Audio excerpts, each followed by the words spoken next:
नमस्कार दोस्तों, बकवास फिजिक्स के YouTube चैनल पर मैं फिर से आपका स्वागत करता हूं। हम बात करने जा रहे हैं dual nature of radiation and matter पर। पिछले लेक्चर नंबर 1 में मैंने आप लोगों से इंट्रोडक्टरी बातचीत की थी, जिसमें मैंने आपसे सिर्फ चैप्टर की हेडिंग के ऊपर चर्चा किया था और कुछ फोटो इलेक्ट्रिक इफेक्ट का कॉन्सेप्ट समझाने की कोशिश की थी। आज हमारी बातचीत डेफिनेटली उस पड़ाव से आगे बढ़कर जाने वाली है। जैसा कि आप मेरे बैकग्राउंड में देख ही रहे हैं, आपको दिख रहा है कि जो कंटेंट हम लोगों ने पढ़ा था, मैंने उसमें हेडिंग में या किसी प्रकार का बदलाव नहीं किया, क्योंकि इसका एक 5 मिनट में मैं आपको एक शॉर्ट रिमाइंडर रिकॉल दिला रहा हूँ और फिर हम आगे बढ़ेंगे। हमने पढ़ा कि ड्यूअल नेचर ऑफ रेडिएशन का मतलब लाइट के, क्योंकि रेडिएशन इलेक्ट्रोमैग्नेटिक रेडिएशन में विजिबल इनविजिबल कोई भी हो सकते, हिट रेडिएशन या नॉर्मल लाइट कोई भी हो सकता है, लेकिन हमें इस चैप्टर के अंदर जो पढ़ना है या जो बातचीत करनी है वो प्योरली लाइट की बातचीत है। ड्यूअल नेचर ऑफ लाइट का मतलब लाइट के पास दो नेचर है। Sometimes light behaves like a particle, sometimes light behaves like a waves. ये बताने वाले हीरो का नाम था लुइस डी ब्रोगली, जिसने सारे के सारे लड़ाई झगड़े जो भी रहे होंगे साइंटिस्टों के अपनी अपनी सोच को लेकर, उसे खत्म कर दिया, बीच का रास्ता निकाला, जिसमें उन्होंने कहा कि लाइट अगर पार्टिकल है तो उसे रुका हुआ होना चाहिए, लाइट अगर वेव है तो उसने मोशन में होना चाहिए, और सभी जानते हैं लाइट मोशन में ही होता है, स्टेशनरी नहीं होता। सो पार्टिकल नेचर वाली बात होती है लेकिन दिखती नहीं है, होती है लेकिन दिखती नहीं है।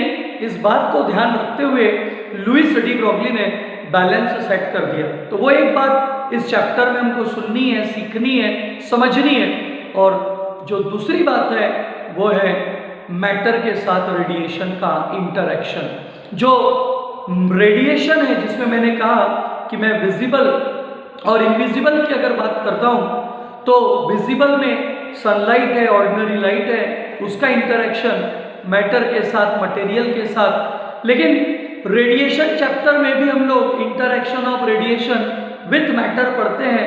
सो वो कोई भी मटेरियल हो सकता था, लेकिन इस चैप्टर में जो हम बात कर रहे हैं इंटरेक्शन ऑफ रेडिएशन, सो वो रेडिएशन विजिबल अर्थात सनलाइट है, और इनविजिबल रेडिएशन बोले तो अल्ट्रावायलेट रेडिएशन है, जब वो मेटल शीट के साथ इंटरैक्ट होते हैं, मेटल शीट पर इंसिडेंट होते हैं, वहां पर इलेक्ट्रॉन के साथ कोलिजन करते हैं, कोलिजन करने के बाद इलेक्ट्रॉन का इमिशन होता है, और उस इफेक्ट को हम फोटो इलेक्ट्रिक इफेक्ट कहते हैं। इस फोटो इलेक्ट्रिक इफेक्ट को सबसे पहली बार जिस बंदे ने ऑब्जर्व किया, जिस बंदे ने डिस्कस किया, वो है हर्ट्ज इन ईयर 1887, जिनका प्योर मानना था कि ये मेटल शीट है, ये मेटल शीट है, मेटल शीट में एटम है, एटम में न्यूक्लियस है, न्यूक्लियस के सराउंडिंग में घूमने वाले इलेक्ट्रॉन है। इलेक्ट्रॉन अपने ऑर्बिट में घूमने के लिए फ्री है, लेकिन ये इलेक्ट्रॉन ऑर्बिट छोड़कर सरफेस के बाहर निकलने के लिए फ्री नहीं है, क्योंकि कुछ ना कुछ ऐसी ताकत है, कुछ ना कुछ ऐसी एनर्जी है, और फिलहाल हर्ट्ज की भाषा में कुछ ना कुछ ऐसी फ्रीक्वेंसी है जिसने उस इलेक्ट्रॉन को उस ऑर्बिट में होल्ड करके रखा है। तो इलेक्ट्रॉन को ऑर्बिट में होल्ड करके रखने वाली फ्रीक्वेंसी को थ्रेशोल्ड फ्रीक्वेंसी कहते हैं। उसी भाषा में मैं एक शब्द ऐड कर रहा हूं कि फ्रीक्वेंसी का रिश्ता, जैसा कि पिछले लेक्चर में मैंने आपसे कहा भी था कि हम सब ताकत की बात करते हैं, फोटोन की एनर्जी की बात कर रहे हैं, चाहे वो विजिबल हो सनलाइट, ऑर्डिनरी लाइट, या इनविजिबल हो अल्ट्रावायलेट लाइट, कोई भी हो, लेकिन अगर वो एनर्जी है, फोटोन की एनर्जी है, सो प्लैंक्स क्वांटम थ्योरी भविष्य में बताती है कि वो एनर्जी h न्यू होती है, वो एनर्जी hc/लैम्डा होती है, क्योंकि c का फॉर्मूला न्यू इंटू लैम्डा होता है, जिसमें सबको दिखता है कि फ्रीक्वेंसी न्यू का रिश्ता लैम्डा के साथ इन्वर्स है, क्योंकि वैक्यूम या फ्री स्पेस मीडियम कांस्टेंट है, सो वेलोसिटी कांस्टेंट है, फ्रीक्वेंसी का रिश्ता वेवलेंथ के साथ इन्वर्स है। तो जिस प्रकार से एक कम से कम फ्रीक्वेंसी होती है, जिस प्रकार से एक कम से कम फ्रीक्वेंसी होती है जिससे इलेक्ट्रॉन न्यूक्लियस से, एटम से, मेटल शीट से बंधा होता है, उसी प्रकार एक ज्यादा से ज्यादा वेवलेंथ होती है, एक ज्यादा से ज्यादा वेवलेंथ होती है जिसे हम थ्रेशोल्ड वेवलेंथ कहते हैं। एक ज्यादा से ज्यादा वेवलेंथ होती है जिसे हम थ्रेशोल्ड वेवलेंथ होते हैं कहते हैं, और उस थ्रेशोल्ड वेवलेंथ के बराबर का ताकत से वो इलेक्ट्रॉन न्यूक्लियस से बंधा हुआ है। बंधा हुआ है मतलब वो इलेक्ट्रॉन न्यूक्लियस से ऑर्बिट को छोड़कर, सरफेस छोड़कर निकल नहीं सकता, उतनी ताकत से बंधा है। तो कम से कम इतनी फ्रीक्वेंसी से और ज्यादा से ज्यादा इतनी वेवलेंथ वाली भाषा से बंधा हुआ है। सर इसको फिर इजेक्ट कराना है तो क्या करना होगा? जो भाषा हमने कल इस्तेमाल करी कि उस मेटल शीट का थ्रेशोल्ड इन्हें पकड़ के रखने वाली अगर कम से कम फ्रीक्वेंसी 5 है तो मुझे बाहर से जो फ्रीक्वेंसी भेजनी होगी केस नंबर 1 वो न्यू ग्रेटर देन न्यू 0 अर्थात 5 से ज्यादा होनी चाहिए। सो इलेक्ट्रॉन का इमिशन होगा, फोटोइलेक्ट्रिक इफेक्ट देखने को मिलेगा। उसी भाषा में अगर हम ये शब्द इस्तेमाल करें कि बाहर से आने वाले लाइट के फोटोन की वेवलेंथ अगर लैम्डा है वो बांध के रखने वाले लैम्डा 0 से कुछ तो भी कम होनी चाहिए, क्योंकि फ्रीक्वेंसी वेवलेंथ के साथ उल्टी चल रही है। मतलब जितनी ज्यादा वेवलेंथ से वो बंधा है मतलब उतनी कम एनर्जी से बंधा है। जितनी ज्यादा वेवलेंथ से बंधा है मतलब उतनी कम एनर्जी से बंधा है, तो मुझे उससे कम वेवलेंथ देना है मतलब उससे ज्यादा एनर्जी देना है। उससे जिस वेवलेंथ से बंधा है अगर वो ज्यादा है तो मुझे उससे कम वेवलेंथ देना है मतलब उससे ज्यादा एनर्जी देकर उस इलेक्ट्रॉन को वहां से इमिट कराना है। सो आप ऐसा नहीं कह सकते, आप ऐसे शब्द इस्तेमाल नहीं कर सकते कि सर लाइट आया मेटल शीट पे पड़ा इलेक्ट्रॉन इमिट हो गया, ऐसा नहीं है। लाइट आया लेकिन उसकी खास फ्रीक्वेंसी है, उसकी खास वेवलेंथ है। जब तक बाहर से आए हुए फोटोन की फ्रीक्वेंसी बांध के रखने वाली फ्रीक्वेंसी से ज्यादा नहीं है तब तक इलेक्ट्रॉन इमिट नहीं होगा। बाहर से आने वाले लाइट की वेवलेंथ जब तक बांध के रखने वाली वेवलेंथ अर्थात थ्रेशोल्ड वेवलेंथ से कुछ तो भी कम नहीं है तब तक इलेक्ट्रॉन का इमिशन नहीं होगा। सो इलेक्ट्रॉन का इमिशन होना यानी फोटोइलेक्ट्रिक इफेक्ट होना, लेकिन कंडीशन है कि ये जो न्यू है वो न्यू 0 से बड़ा होना चाहिए, अर्थात ये जो लैम्डा है वो लैम्डा 0 से छोटा होना चाहिए। किसी ने पूछा अगर हमसे कि भाई न्यू 0 क्या है, सो ये थ्रेशोल्ड फ्रीक्वेंसी है, ये वो मिनिमम फ्रीक्वेंसी है कि जितने पर इलेक्ट्रॉन का इमिशन नहीं होता। अगर ये थ्रेशोल्ड फ्रीक्वेंसी इलेक्ट्रॉन की 5 की है और आप बाहर से 5 दे रहे हो तो इलेक्ट्रॉन सिर्फ फ्री होगा, निकलेगा नहीं। जो भाषा आपको यहाँ दिख रही है कि अगर केस 2 में न्यू 0 के बराबर है, आने वाली फ्रीक्वेंसी अगर 5 है और बांध के रखने वाली 5 है, 5 के बराबर है, सो इलेक्ट्रॉन सिर्फ जगह के जगह पर फ्री होगा। Electron get free but no photoelectric effect occur, कोई इलेक्ट्रॉन का इमिशन नहीं होगा, वो सिर्फ जगह के जगह पर फ्री होगा। उसी भाषा में अगर मान लो 2 केस से वो बाहर की फ्रीक्वेंसी बराबर है तो भी इफेक्ट नहीं होगा और बराबर से थोड़ी कम है तो गुरु सवाल ही पैदा नहीं होता कि कुछ होगा। कम है तो फ्री भी नहीं कराएंगे। अगर बाहर की आने वाली फ्रीक्वेंसी बांध के रखने वाली थ्रेशोल्ड फ्रीक्वेंसी से भी कम है तो इलेक्ट्रॉन इमिट तो छोड़ो फ्री भी नहीं होगा, क्योंकि बांध के रखने वाली 5 की है और निकलवाने वाली कितने की है 4 की, तो फ्री भी नहीं करवा पाएगा। सो ये वो मिनिमम फ्रीक्वेंसी है जिस पर तक अगर आपने बाहर से फ्रीक्वेंसी दे दी तो फोटोइलेक्ट्रिक इफेक्ट होने का चांस है, उससे कम दी तो नहीं हो सकता। सर कैसे फोटोइलेक्ट्रिक इफेक्ट होगा? बाहर से दी गई फ्रीक्वेंसी इसके बराबर है, सो एटलीस्ट इलेक्ट्रॉन फ्री हो गया, मतलब पॉसिबिलिटी बन गई कि इलेक्ट्रॉन का इमिशन हो सकता है। फ्री तो हो सकता है, इमिशन खींच के ले जाने वाला अगर कोई है तो हो सकता है। So new 0 the minimum frequency, ये कौन है थ्रेशोल्ड यानी the minimum frequency below which emission of electron is not possible. whatever may be the intensity of light, whatever may be the number of photons।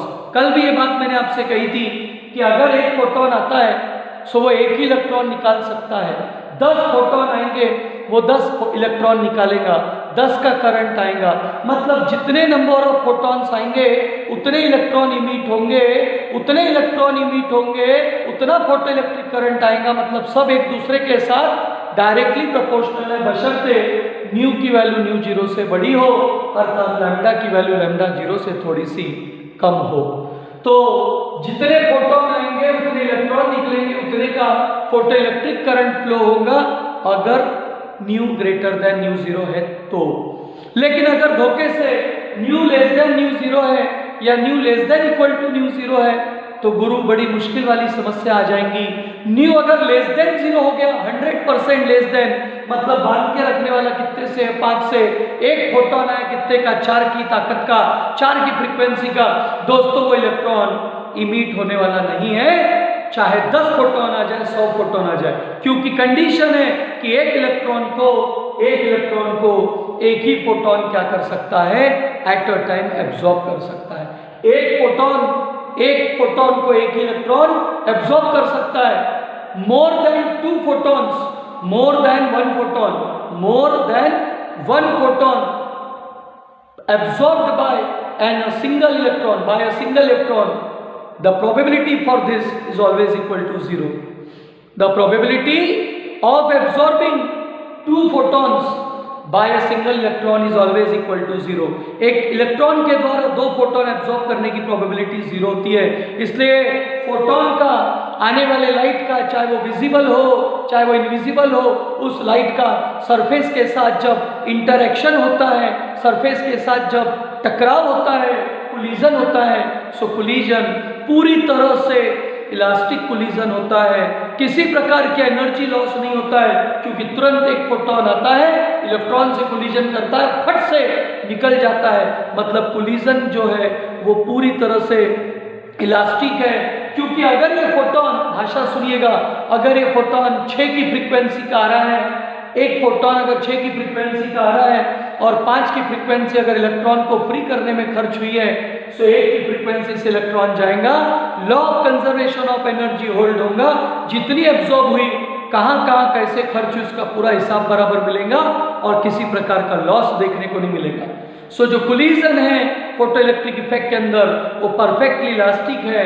पूरा जो phenomena है वो instantaneous है, इधर लाइट आया इधर इलेक्ट्रॉन निकला, इलेक्ट्रॉन निकल के अगर फ्लो हो रहा है और कहीं वाकई में सर्किट में है, इलेक्ट्रॉन अगर निकल के फ्लो हो रहा है और सर्किट में कहीं कनेक्टेड है तो तुरंत फ्लो हो जाएगा फोटो इलेक्ट्रिक करंट। मतलब फोटोन जैसे जैसे आएंगे, इलेक्ट्रॉन जैसे जैसे इमिट होंगे, करंट वैसे वैसे बढ़ेगा। मतलब नंबर ऑफ फोटॉन्स का अर्थात लाइट की इंटेंसिटी का इलेक्ट्रॉन के नंबर के साथ फोटो इलेक्ट्रॉन इमिटेड के साथ रिश्ता डायरेक्टली प्रोपोर्शनल है। नंबर ऑफ फोटॉन्स का रिश्ता फोटो इलेक्ट्रिक करंट के साथ डायरेक्टली प्रोपोर्शनल है, अर्थात इंटेंसिटी का रिश्ता नंबर ऑफ इलेक्ट्रॉन के साथ, इंटेंसिटी ऑफ लाइट का रिश्ता फोटो इलेक्ट्रिक करंट के साथ डायरेक्टली प्रोपोर्शनल है, जो हम लगातार देख रहे हैं, अपनी बातों से समझ में आ रहा है। लेकिन शर्त यह है कि new greater than nu zero, अर्थात उसी का मतलब lambda less than lambda zero होना चाहिए। सो जो ये थ्रेशोल्ड फ्रीक्वेंसी है ये वो कम से कम फ्रीक्वेंसी है जिस पर इलेक्ट्रॉन फ्री हो सकता है। वैसे लैम्डा जीरो ये वो मैक्सिमम वेवलेंथ है, ये वो ज्यादा से ज्यादा वेवलेंथ है कि जहां तक इलेक्ट्रॉन इमिट हो सकता है। अगर आने वाले लाइट की वेवलेंथ इससे ज्यादा कर दिए, आने वाले लाइट की वेवलेंथ इससे ज्यादा कर दिए तो फोटो इलेक्ट्रिक इफेक्ट नहीं होता। इसलिए जवाब दिया जाता है कि थ्रेशोल्ड फ्रीक्वेंसी क्या है। सो थ्रेशोल्ड फ्रीक्वेंसी मिनिमम फ्रीक्वेंसी है। थ्रेशोल्ड फ्रीक्वेंसी एक ऐसी मिनिमम फ्रीक्वेंसी है कि जिससे कम फ्रीक्वेंसी देने पर फोटो इलेक्ट्रिक इफेक्ट नहीं होता, चाहे आप कितने भी फोटोन भेज दो। क्योंकि मैंने अब भी कहा आपसे कि अगर एक फोटोन आया एक ही इलेक्ट्रॉन निकलेगा, बशर्ते nu greater than nu zero या lambda less than lambda zero होना चाहिए। अगर कंडीशन है nu less than nu zero या nu equal to nu zero maximum, so nu less than nu zero पे ज्यादा बात साबित होती है कि अगर न्यू न्यू जीरो से कम है, बाहर से आने वाले फोटोन की फ्रीक्वेंसी 4 की है, बंधा 5 से है, तो बेटा सूरज पूरब के बजाय पश्चिम से उग सकता है, धरती की जो बोलते हैं ना आसमान कभी भी कहीं पे भी मिल सकता है, सूरज पूरब के बजाय पश्चिम से निकल सकता है, धरती कभी तो भी आसमान से मिल सकती है, कुत्ते की दुम टेढ़ी के बजाय सीधी भी हो सकती है। लेकिन बेटा ये फोटोन आए जिसकी फ्रीक्वेंसी न्यू लेस देन है न्यू जीरो और इलेक्ट्रॉन इमिट हो जाए, ऐसा कभी नहीं हो सकता चाहे कुछ हो जाए।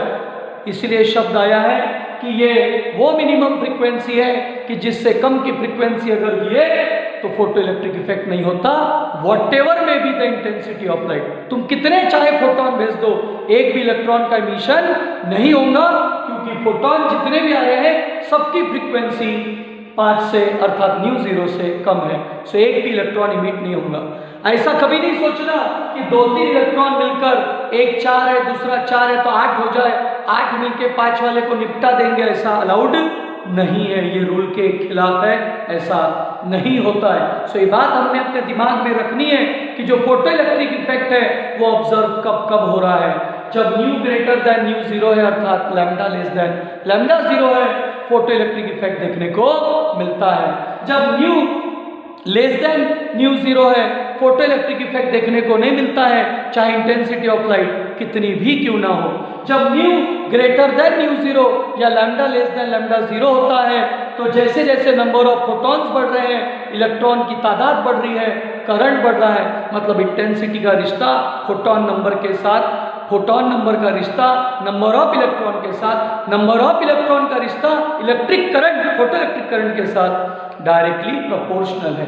हम ये भी देख रहे हैं कि एक मिनिमम फ्रीक्वेंसी एक मैक्सिमम वेवलेंथ, एक मिनिमम फ्रीक्वेंसी से कम एक मैक्सिमम वेवलेंथ से ज़्यादा का लाइट अगर इंसिडेंट हो तो एक इलेक्ट्रॉन एक से ज़्यादा फोटोन एब्जॉर्ब नहीं कर सकता, तो कितनी भी इंटेंसिटी क्यों ना हो फोटो इलेक्ट्रिक इफेक्ट देखने को नहीं मिलेगा। इसका मतलब जब न्यू की वैल्यू न्यू जीरो से कम होती है या लैम्डा की वैल्यू न्यू जीरो से कम होती है या फिर लैम्डा की वैल्यू लैम्डा जीरो से ज़्यादा होती है, लैम्डा की वैल्यू लैम्डा जीरो से ज़्यादा होती है, तो इस परिस्थिति में फोटो इलेक्ट्रिक इफेक्ट देखने को नहीं मिलता, चाहे लाइट की इंटेंसिटी कितनी भी हो।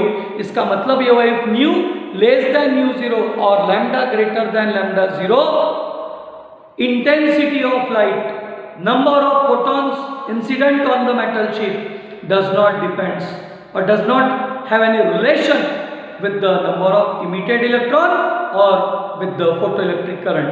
It means that photoelectric current does not directly proportional to intensity, as nu is less than nu zero, lambda is greater than lambda zero.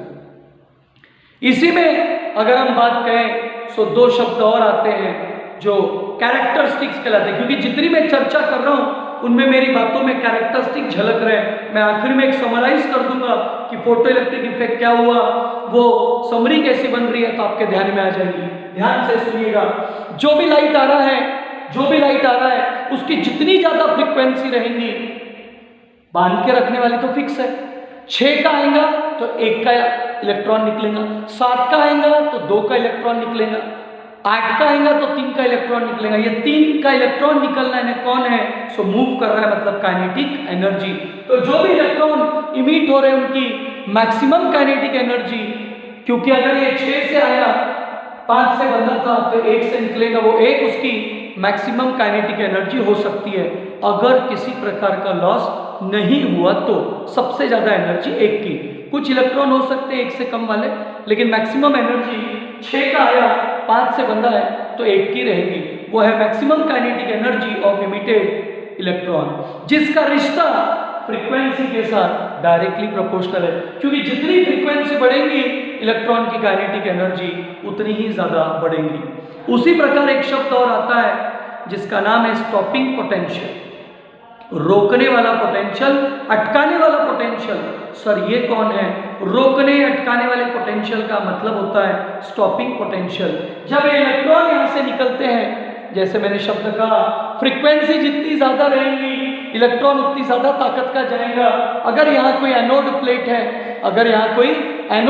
है, पॉजिटिव पोटेंशियल वाली प्लेट है, और अगर वो इलेक्ट्रॉन को क्या कर रही है, अट्रैक्ट कर रही है, सो अट्रैक्ट करना यानी इलेक्ट्रॉन को बुलाना और करंट को फ्लो कराना, तो दोस्तों अगर यहाँ पर कुछ निगेटिव पोटेंशियल दे दिया जाए, सो ये इलेक्ट्रॉन, फोटोन आया, इलेक्ट्रॉन इमिट हुआ, अगर 1 की ताकत का इलेक्ट्रॉन जा रहा है, क्योंकि 6 की ताकत का फोटोन आया था, 5 खर्च उसे फ्री करने में 1 की ताकत का अगर इलेक्ट्रॉन जा रहा है, सो जाएगा जरूर, लेकिन यहाँ पर अगर निगेटिव पोटेंशियल कुछ दे दिया जाए, इस एनोड प्लेट को कुछ निगेटिव बना दिया जाए, सो इलेक्ट्रॉन को अट्रैक्ट करने के बजाय रिपेल करेगा, तो इसलिए उसका नाम आता है स्टॉपिंग पोटेंशियल। तो उस प्लेट को जो निगेटिव पोटेंशियल दिया जा रहा है, उस प्लेट का नाम एनोड था, क्योंकि वो इलेक्ट्रॉन को अट्रैक्ट कर रहा था।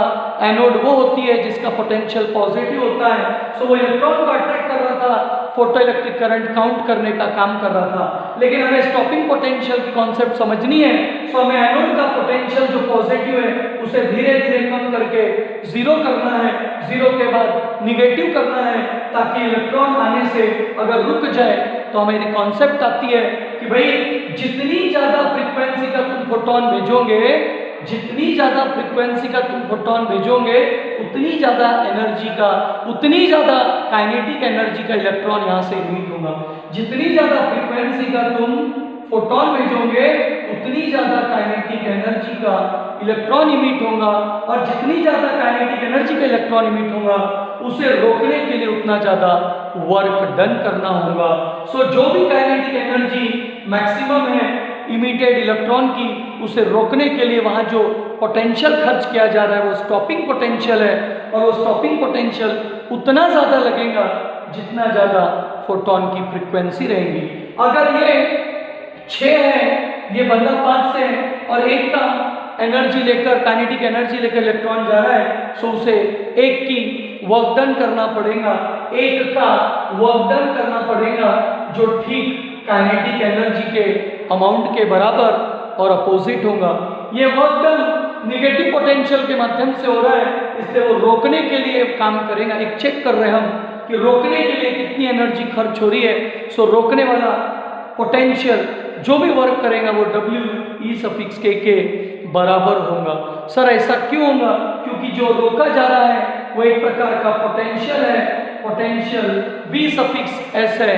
स्टॉपिंग पोटेंशियल कभी कभी V(S) से या फिर V(O) से डिनोट करते हैं, जिसमें इलेक्ट्रॉन है, चार्ज है, जिसे रोका जा रहा है। बच्चा जानता है किसी भी प्रकार का चार्ज इनटू पोटेंशियल कभी भी वर्क डन की कैटेगरी में आता है। सो अगर आपके सामने फोटोन की भाषा बराबर सुनिएगा, फोटोन की लगातार फ्रीक्वेंसी अगर बढ़ती है तो इमिटेड इलेक्ट्रॉन की लगातार काइनेटिक एनर्जी बढ़ती है। वो इलेक्ट्रॉन वहां पहुंच रहा है, करंट दे रहा है, देने में मदद कर रहा है। लेकिन अगर हम स्टॉपिंग पोटेंशियल की कॉन्सेप्ट को समझना चाहें, to make the anode current 0, अगर हमें इस करंट को 0 करना है तो हम ऑब्जर्व करेंगे कि इसका पोटेंशियल जो पहले पॉजिटिव था उसे धीरे धीरे 0 करेंगे। 0 करने के बावजूद भी कुछ इलेक्ट्रॉन खुद की एनर्जी रखते हैं, सो वहां तक जरूर पहुंचेंगे एनोड प्लेट तक, और पहुंचकर करंट देंगे। हमें उस करंट को 0 करना है, सो अब डेफिनेटली हमको उस एनोड प्लेट को कुछ तो भी निगेटिव पोटेंशियल देना होगा। That negative potential is called stopping potential. That is because stopping potential is named as because it try to stop the electron to reach up to the anode और up to the plate. उस plate तक पहुंचने से उसको रोकने के लिए वो पोटेंशियल दिया जाता है। सो स्टॉपिंग पोटेंशियल जितना ज्यादा रहेगा, स्टॉपिंग पोटेंशियल जितना ज्यादा रहेगा, समझ जाइए उतना ज्यादा वर्क डन करना पड़ेगा, उतना ज्यादा वर्क डन होगा उसे रोकने के लिए। लेकिन जो भी वर्क डन होगा वो एग्जैक्ट काइनेटिक एनर्जी के, इमिटेड इलेक्ट्रॉन की मैक्सिमम काइनेटिक एनर्जी के बराबर होगा। तो दोस्तों जो बात मैंने आपके सामने कही, इन पूरी बातचीत में कहीं ना कहीं तो इस पूरी बातचीत में कहीं ना कहीं मैंने जो डिस्कशन किया कि फोटो इलेक्ट्रिक इफेक्ट है क्या। सो फोटो इलेक्ट्रिक इफेक्ट अगर सिंपल से सिंपल शब्दों में कहा जाए, so when a light of suitable frequency और suitable wavelength is incident on the metal sheet, then an electron is emitted, then such phenomena is called as photoelectric effect. Suitable frequency, suitable wavelength, and nu must be greater than nu 0, lambda must be less than lambda 0, then photoelectric effect occur. This emitted electron is called photoelectron and the current is called as photoelectric current. ये बात बिल्कुल ज़हन में बैठना चाहिए. This photoelectric effect is observed with the visible light only for alkali metals. अगर ये metal sheet alkali metal की है, सोडियम, पोटेशियम, सीसियम, तो फोटोइलेक्ट्रिक इफेक्ट ऑर्डिनरी लाइट से देखने मिल जाएगा, ज़्यादा एनर्जी नहीं लगती, क्योंकि ये मटेरियल की सोडियम, पोटेशियम, सीसियम की इलेक्ट्रॉन को रोकने की ताकत थ्रेशोल्ड वाली फ्रीक्वेंसी काफ़ी कम है, तो बाहर की ताकत भी फिर कम लगती है अकॉर्डिंग टू हर्ट्ज. लेकिन अगर ये मेटल शीट आयरन है, कॉपर है और कुछ है, तो भैया बाहर से जो फ्रीक्वेंसी खर्च होंगी अब ज़्यादा होंगी, क्योंकि थ्रेशोल्ड फ्रीक्वेंसी बहुत कम नहीं है, बहुत ज़्यादा है. तो जितनी एनर्जी से बंधा रहेगा उसके हिसाब से बाहर की एनर्जी वाला लाइट हमको भेजना पड़ता है. इसलिए विजिबल लाइट से काम नहीं चलेगा, आपको अल्ट्रावायलेट लाइट भेजना पड़ेगा, तब फोटो इलेक्ट्रिक इफेक्ट देखने को मिलेगा. जो आज हमने डिस्कशन किया, जो भी बातचीत हुई, वो पूरे 7-8 पॉइंट थे जिसमें कैरेक्टरिस्टिक्स होते हैं फोटो इलेक्ट्रिक इफेक्ट के, जिसमें मैंने कहा कि अगर nu less than nu zero है, कोई फोटो इलेक्ट्रिक इफेक्ट नहीं होगा, चाहे कितने भी फोटोन आ जाए, कितने भी इंटेंसिटी आ जाए. न्यू ग्रेटर देन अगर न्यू जीरो है या इवन थोड़ा इक्वल टू के भी आसपास है, सो इलेक्ट्रॉन फ्री तो हो जाएगा. और अगर ग्रेटर देन न्यू जीरो है, सो 100% इलेक्ट्रॉन का इमिशन होगा, फोटो इलेक्ट्रिक इफेक्ट ऑब्जर्व होगा. अगर nu greater than nu zero है, फोटो इलेक्ट्रिक इफेक्ट ऑब्जर्व हो रहा है, तुम नंबर ऑफ फोटॉन्स लगातार बढ़ाए जा रहे हो, तो इलेक्ट्रॉन का इमिशन भी बढ़ेगा, करंट भी बढ़ेगा. रिलेशन इंटेंसिटी का करंट के साथ डायरेक्टली प्रोपोर्शनल आएगा. अगर ग्राफ देखोगे तो स्ट्रेट लाइन मिलेगा. लेकिन धोखे से अगर nu less than nu zero है, nu less than nu zero है, रिवर्स ध्यान में रखने का, nu less than nu zero मतलब lambda greater than lambda zero. अगर है तो फोटो इलेक्ट्रिक इफेक्ट नहीं होगा. तो तुम कितने भी फोटोन लो, कोई इलेक्ट्रिक करंट नहीं मिलेगा, मतलब वो इंडिपेंडेंट हो जाएगा. फिर न्यू ग्रेटर देन अगर न्यू जीरो है, तुम जितने भी फोटोन भेजो लगातार बढ़ती हुई एनर्जी के साथ, बढ़ती हुई फ्रीक्वेंसी के साथ, तो इलेक्ट्रॉन भी जो निकलेगा वो ज़्यादा काइनेटिक एनर्जी से निकलेगा. अर्थात मैक्सिमम काइनेटिक एनर्जी जो इलेक्ट्रॉन की रहेंगी वो आने वाली फ्रीक्वेंसी के साथ डायरेक्टली प्रोपोर्शनल है, क्योंकि बंधा तो इलेक्ट्रॉन 5 से 6 आया तो 1 का, 7 आया तो 2 का, 8 आया तो 3 का. मतलब kinetic energy immediate photo electron की लगातार बढ़ रही है. अगर फ्रीक्वेंसी बढ़े तो रिलेशन डायरेक्टली प्रोपोर्शनल. मैंने एक बात कही, स्टॉपिंग पोटेंशियल, अभी कहा 2 मिनट पहले, स्टॉपिंग पोटेंशियल का रिश्ता भी फ्रीक्वेंसी के साथ डायरेक्ट है. रोकने वाली ताकत का रिश्ता आने वाली फ्रीक्वेंसी के साथ डायरेक्ट है, क्योंकि जितनी ज्यादा फ्रीक्वेंसी रहेगी रोकने के लिए ताकत भी उतनी ज्यादा स्टॉपिंग पोटेंशियल खर्च करनी पड़ेगी, डायरेक्टली प्रोपोर्शनल है. ये सारा फिनोमेना इंस्टेंटेनियस है, कोई एनर्जी का लॉस नहीं है. Law of conservation of energy hold होता है, क्योंकि यहाँ कोलिजन परफेक्टली इलास्टिक होता है. तो ये सारे कैरेक्टरिस्टिक्स हैं जो फोटो इलेक्ट्रिक इफेक्ट से रिलेटेड है. डेफिनेटली आपको मेरा वीडियो अगर पसंद आया तो ज़रूर लाइक कीजिए, शेयर कीजिए, चैनल को सब्सक्राइब कीजिए, और एग्जामिनेशन समय पर वीडियो को रिपीटेडली देखकर मेमोराइज करने की कोशिश कीजिए. मैंने साथ में आप लोगों को थ्रेशोल्ड फ्रीक्वेंसी और वेवलेंथ भी कहा. ये वो मिनिमम फ्रीक्वेंसी है कि जिससे कम की अगर दो तो इफेक्ट नहीं होता. ये थ्रेशोल्ड वेवलेंथ वो ज़्यादा से ज़्यादा वेवलेंथ है कि जिससे ज़्यादा दे दिए तो फोटो इलेक्ट्रिक इफेक्ट नहीं होता. ठीक है, धन्यवाद.